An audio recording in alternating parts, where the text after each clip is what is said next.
இந்துக்களினுடைய கோவில், இந்துக்களுடைய நிலம், இது எல்லாமே இந்துக்கள்கிட்ட இருந்துச்சுன்னா இந்துக்கள் நாங்கள் யாரும் 10 பைசா செலவு இல்லாமல் டிகிரி படிச்சுட்டு வர முடியும் தெரியுமா உங்களுக்கு? எங்களுக்கு நாங்களே ஒரு கோஆபரேட்டிவ் பேங்க்கை வச்சுட்டு எங்களுக்கு நாங்களே லோன் கொடுத்துக்க முடியும் தெரியுமா உங்களுக்கு? நாங்களாம் இவ்வளோ கஷ்டப்படணும்னு எங்களுக்கு அவசியமே இல்லை.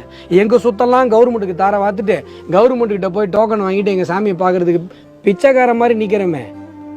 எங்களுக்கு அதெல்லாம் சொரணம் வந்துடும் நினைக்கிறீங்க? போலீஸ் நீங்கள் மட்டுமா கேட்டீங்க? போலீஸ்காரர் கேட்டார், அவ்வளோ பண்ண வேலை கேட்கத்த வக்கு இருக்கா உனக்கு? இல்லை சார், இல்லை சார்.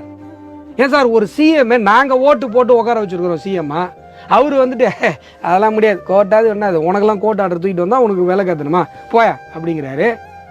போலீஸ்காரர் சொல்கிறாரு வேலை கேத்தவனுக்குலாம் வக்கு இல்லைங்கிறாரு. எங்களுக்கெல்லாம் என்ன சார் சொரணை? நாங்களாம் இந்துக்கள் சார்.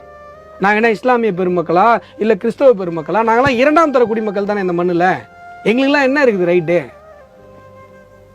இது கோவப்படுற விஷயம் இல்லை சார். எங்களுக்கு இருக்கிற அடிப்படை உரிமைகளை நாங்கள் கேட்குறோம்.